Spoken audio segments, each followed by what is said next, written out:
Hi everyone, this video is an exercise 11 of question 1D. So we want to integrate x times sec x tan x, and this section is about integration by parts. So we use integration by parts whenever we have a product of two different functions. Now in this question, you can actually say that we have three different functions. While that's true, we can treat sec x tan x as one function and x as the other function.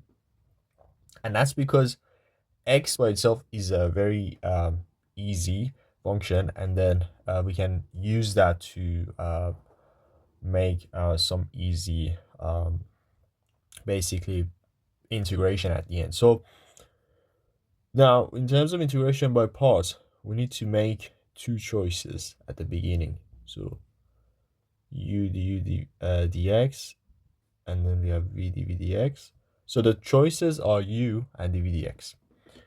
So in this case, the same as the previous questions, u is going to be x, because again, the whole point of choosing u is that we choose something such that its derivative is very easy to integrate because its derivative is going to be inside.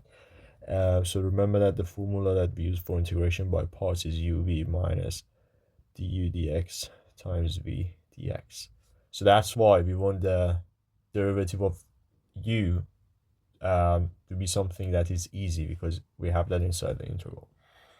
So du dx is simply equal to 1. And for dv dx, we choose obviously sec x tan x.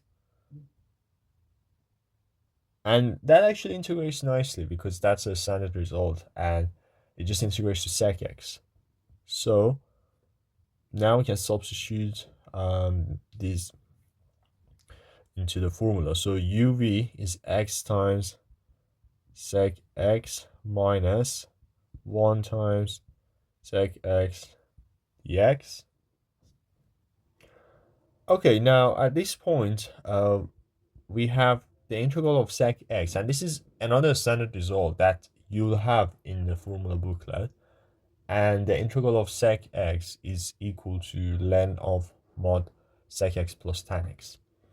So we simply get minus ln sec x plus tan x plus c.